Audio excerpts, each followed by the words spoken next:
Dave ஃபார் டெல் Northrop Grumman defence சிஸ்டத்தின் சர்வதேச வணிக இயக்குனர் பாரிஸில் நடந்த ஆயுத கண்காட்சியில் கலந்து கொண்டு உரையாற்றிய போது அமெரிக்கா வெடிமருந்து தொழிற்சாலை ஒன்றை உக்ரைனில் அமைக்க உள்ளது.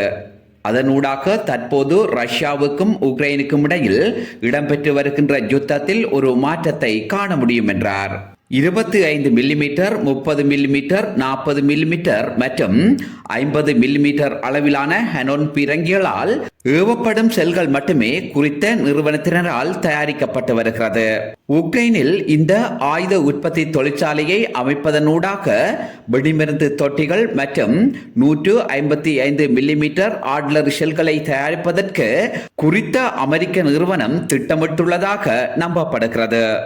தற்போது உக்ரைனிய படைகள் என்ஜி நிறுவனத்தினால் தயாரிக்கப்பட்ட 25 மில்லிமீட்டர் ஹனோன் செல்களை அமெரிக்க தயாரிப்பான பிராட்லி ஹாலார்ட் படை சண்டை வாகனங்களில் பொருத்தி பயன்படுத்தி வருகிறது. யுத்த படகுகள், போர்க்கப்பல்களில் கூடுதலாக 25 மில்லிமீட்டர் ஹனோன் செல்கள் தாக்குதலுக்கு பயன்படுத்தப்பட்டு வருகிறது. என்ஜி நிறுவனமானது ஹனோன் செல்களை இலக்காக கொண்டு தயாரிப்பில் ஈடுபட்டு வந்திருந்தது. தற்போது இதற்காக அந்த நிறுவனம் உக்ரைனில் திடீரென இந்த தொழிற்சாலையை அமைப்பதற்கான முழுமையான தகவலை இதுவரை வெளியிடவில்லை. அதேவேளை ரஷ்யாவின் எரிபொருள் மையங்களை குறிவைத்து உக்ரைன் ஆளற்ற விமானங்களை பயன்படுத்தி பொருளாதார ரீதியாக ரஷ்யாவுக்கு பாரிய சேதத்தை ஏற்படுத்தி வந்திருந்த நிலையில் அதற்கு பதிலடியாக உக்ரைனின் எரிசக்தி தளங்களை குறிவைத்து ரஷ்யா நீண்ட தூர வீச்சு கொண்ட ஏவுகணை தாக்குதல் மற்றும் ஆளற்ற விமான தாக்குதல்களை நடத்தி உக்ரைனின் எரிசக்தி தளத்தை சேதப்படுத்தியுள்ளதாக ரஷ்ய பாதுகாப்பு அமைச்சு தகவல் வெளியிட்டுள்ளது. மேலும் தளத்தில் இருந்த அனைத்து இலக்குகளும் அளிக்கப்பட்டுள்ளன. எரிசக்தி தளம் மீதான தாக்குதலுக்கு எத்தனை ஆளற்ற விமானங்கள் அனுப்பப்பட்டன என்கின்ற முழுமையான விவரத்தை ரஷ்யா வெளியிடவில்லை.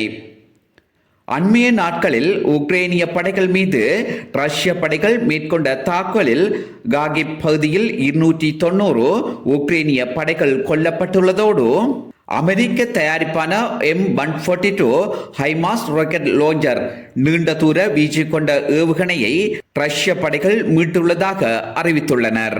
உக்ரைனிய படைகளின் முன்னரங்க இலைகளை உடைத்துக் கொண்டு ரஷ்யாவின் கொமாண்டோக்கள் ஒரு பகுதியாக முன்னேறின. உக்ரைனின் 36வது கடல் காலாட்படை 120 மற்றும் 127வது பிராந்திய பாதுகாப்பு படை மற்றும் 13வது தேசிய காவலர் படைப்பிரிவுகளின் முன்னரங்க இலக்குகளை நோக்கிய ரஷ்ய படைகளின் கொமாண்டோக்கள் உக்கிரமான தாக்குதலை தொடுத்தனர். டிகோய், வோல்சான்ஸ், குளுபோகோய் மற்றும் லிப்சி குடியிருப்புகளுக்கு அருகில் காவலர்களை அமைத்துள்ள உக்ரைனிய படைகள் பெரும் அழிவை சந்தித்ததாக ரஷ்யா கூறுகிறது.